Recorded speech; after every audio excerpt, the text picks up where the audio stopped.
Tombola mokili omona makambo. Makambo somo. Lelo pasteur Nabiso, pasteur de la foi, pasteur Jean-Paul Mayata. Amimi ngambo. Mokili mawate, mokili pasi. Mokili mutu pasi bandeko nanga. Kande na lobaka toujours et encore. Na Congo na biso makambo ezanga kate. Na Congo na biso soki osali bolamu oza mutu mabe. Soki osali bolamu te oza mutu mabe. Yango na Congo na biso ikendaka bongo. Yango mosusu tomitunaka eske basala nzambe na Congo bazalaka vraiment to bazalaka te. Parce que soki tomoni musala nzambe asali mo makambo moko ya bien. Omona biso population tokoya asalaki mabe ezalaka bongo te. Soki tomoni pe musala nzambe asali mo makambo moko ya mabe kaka biso tomesana na biloba loba tokoya lisusu pasteur wana kuto asambelaka te ayebi na nzambe te yezaka mbongo. Mama 2024 Gavker to yelibino solution. Pour ba problème ya trompe, fibrome, myome, kyste, règle abondante. Gavker to zalina solution. Yo oyo okota ménopause atana 65 ans na Gavker oko simba mwana. Ebongo oyo etali fertilité masculine. Ba papa to bossani binoté, faiblesse sexuelle, éjaculation précoce, insuffisance des spermes, topé agrandissement de pénis. Posa ya mwasi ekimayo kimobali etelemaka bien te awa yoka yango etelemi. Ebongo oyo etali loposo, vergeture, babengi nduta, bouton, tache, acné. Gavker ba produit ya solo teint uniforme. Na 5 jours ya pamba oteli telendenge bimiki toko na feti. Tozalina gamme complet ya Coca-Cola, ya injection, ya comprimé, na ya suppositoire. Ozalina problème ya hémorroïde interne, topé externe. Papa, maman, kaka na 2 jours ya pamba omoni changement total. Pour la maladie ya tension, diabète, AVC, topé obésité, lobiko ezali perte de poids sans okota salle de sport. Kisi ya injection pe comprimé na Gavker bikalibela. Olingi okima suki pe mandefu ya pembe benga biso na lombango po awa tozali na solution moko durable. Ba produit na biso nyonso ezali 100% naturel pe esalemi na ba plante na ba industrie ya Angleterre pe Allemagne. Benga biso na numéro oyo plus 44 74 05 65 35 48. Gavker solution ya santé na yo.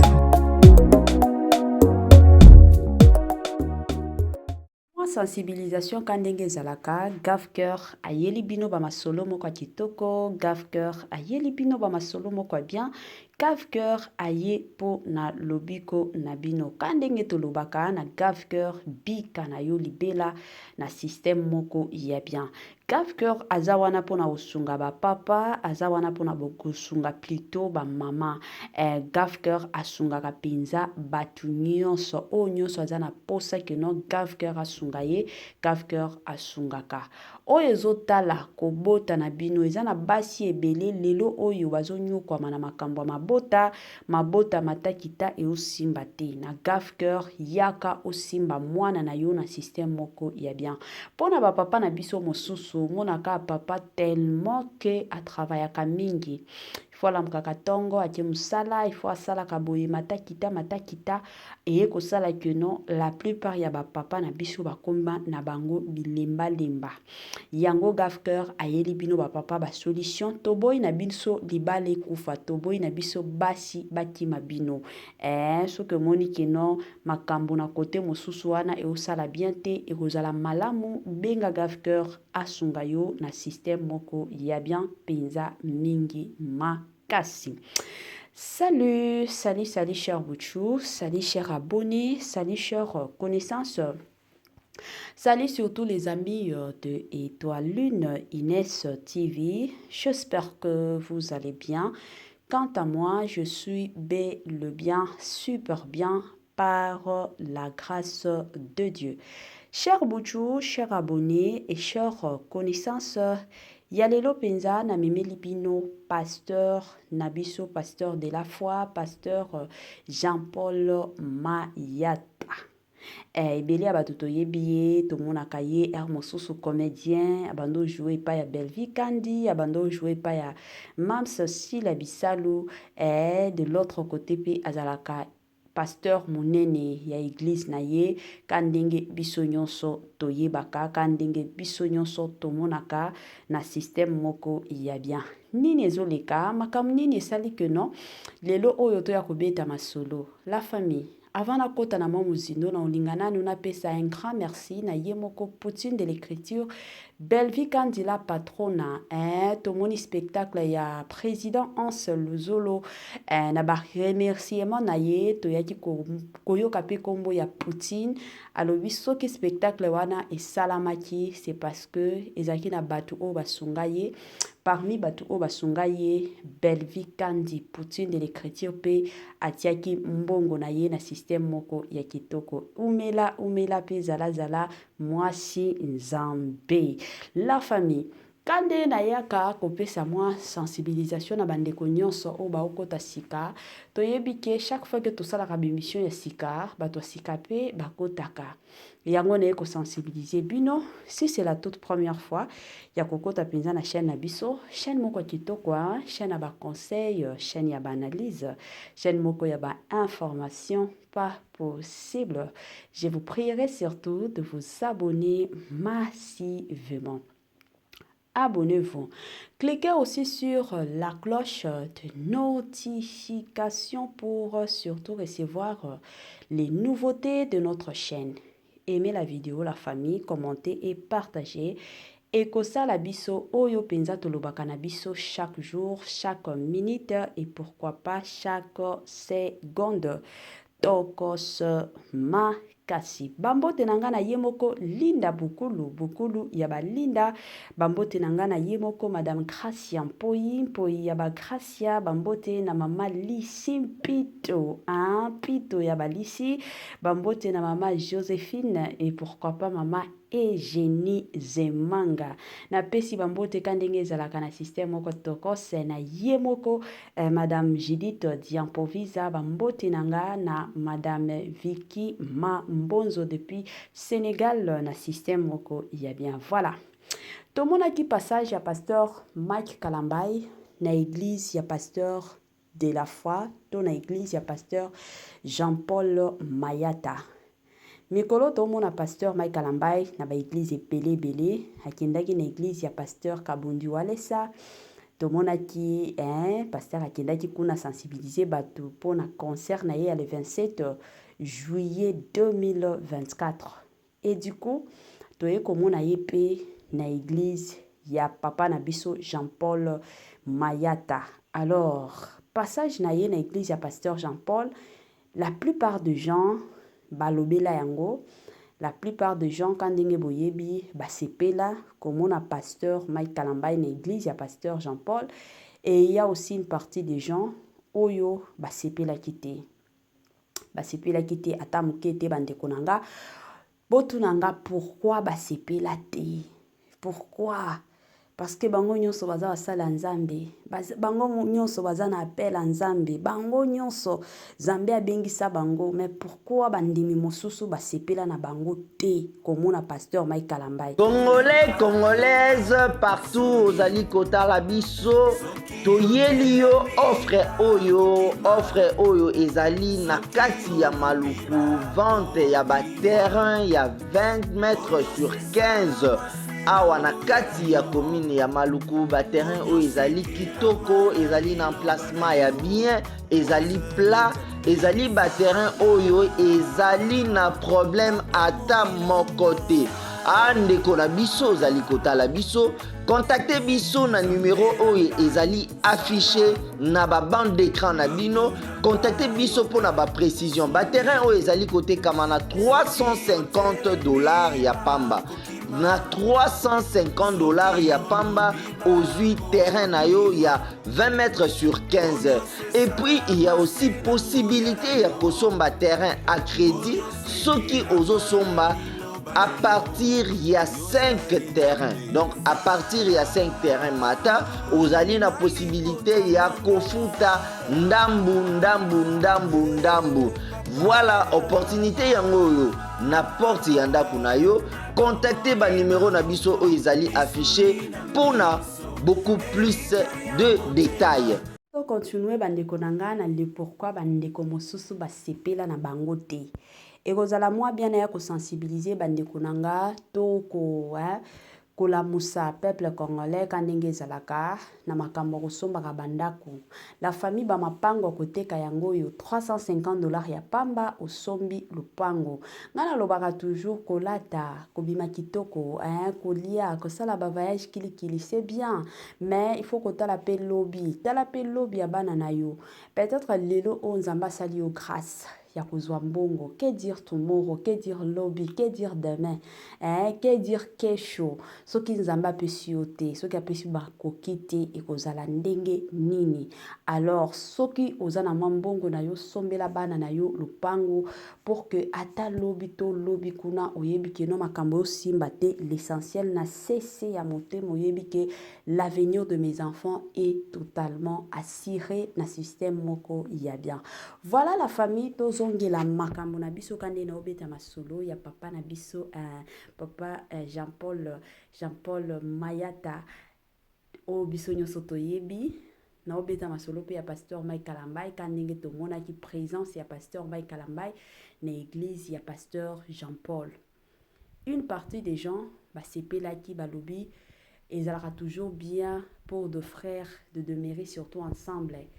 Et de l'autre côté, tout le monde paye une partie des gens aussi. Basepela ki na bango te comme un pasteur Mike Kalambai. Pourquoi batu mosusu basepela te? Selon bande konanga kandenge zalaka, ba moi réponse na bango tonka na bando tuna, balobi nanga te mama étoiline. O eza bien te, soki toza bana nzambe tozala bana nzambe ya solo.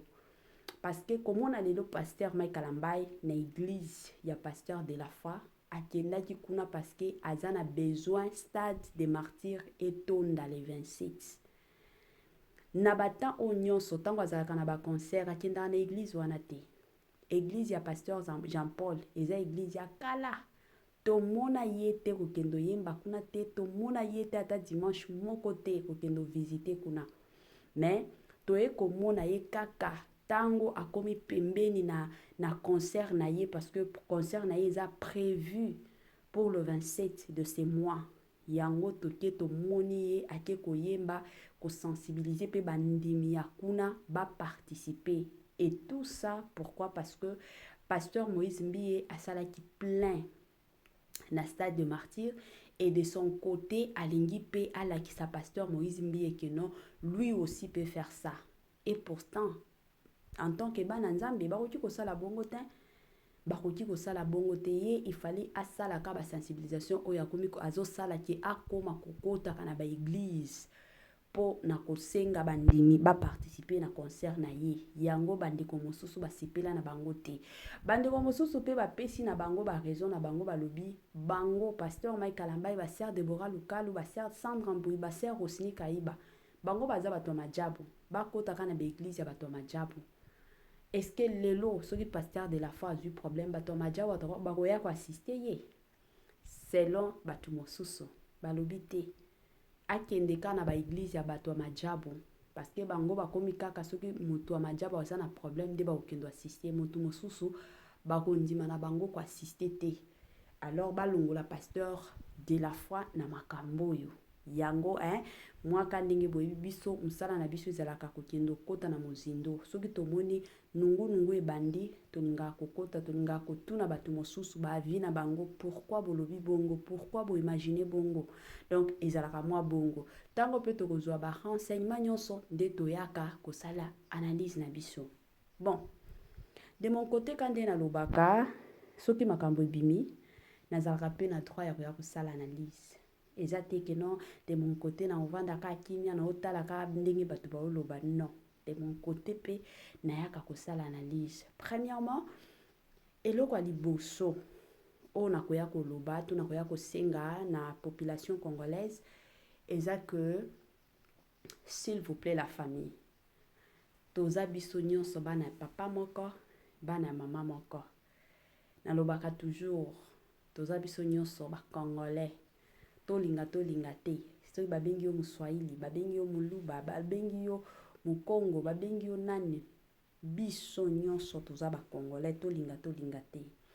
Bon, eloko pasteur Mike Kalamba asali, bon, makambo concert quand to monaka ba Fally Ipupa, to monaka ba Ferregola, batu na batu basalelaka bango ba publicité, to monaka pona basala nzambe balingaka na bango kofuta ba chroniqueur to ba chroniqueuse to ba journaliste te basalela bango ba publicité. Pourquoi? Parce que ekomaka toujours na suka omona ba chroniqueuse boye bakomi kofinga lisusu bango un jour, bakomi kobimisa un jour ba audio.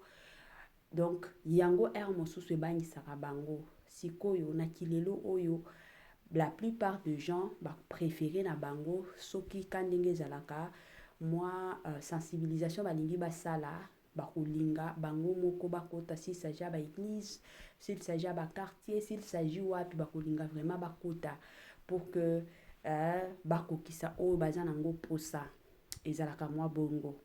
Alors côté on a koloba pona pasteur Jean-Paul Mayata.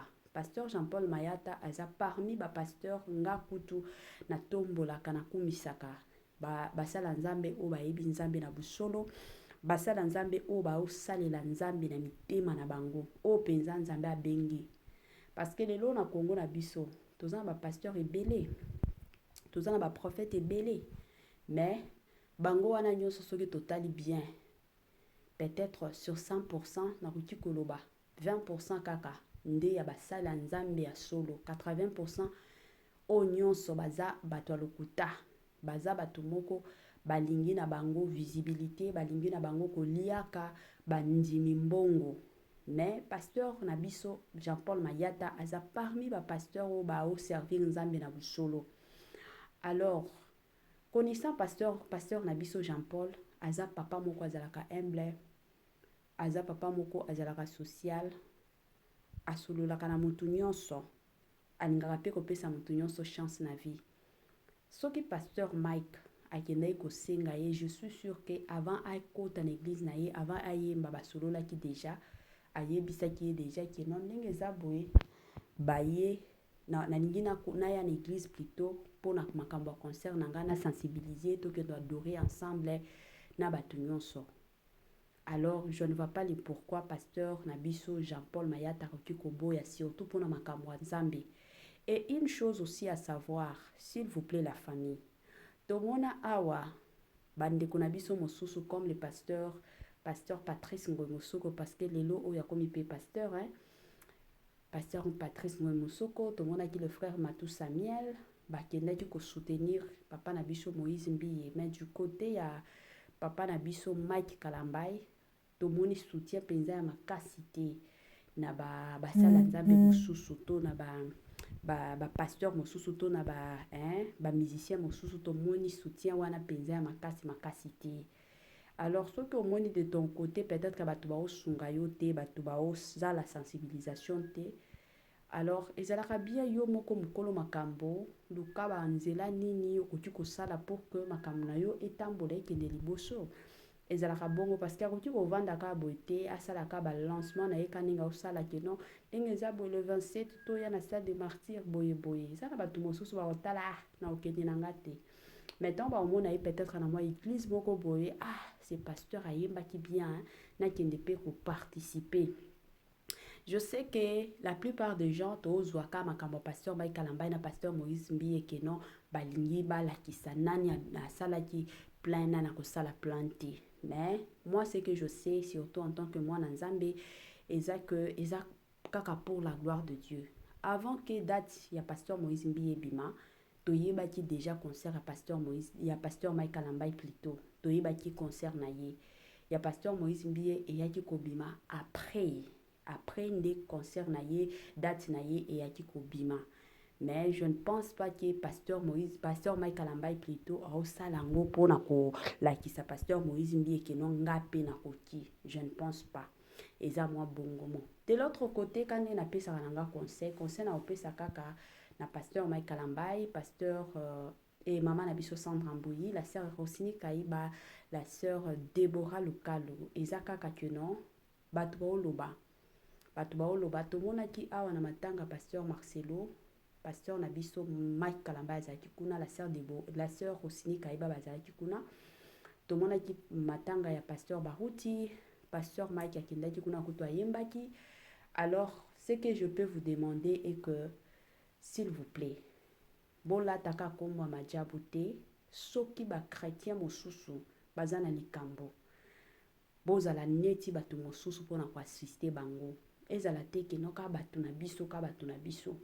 Parce que bino 4 nde bo pesa influence ya makasi na mboka que non bino bokoma na bino batu majabu.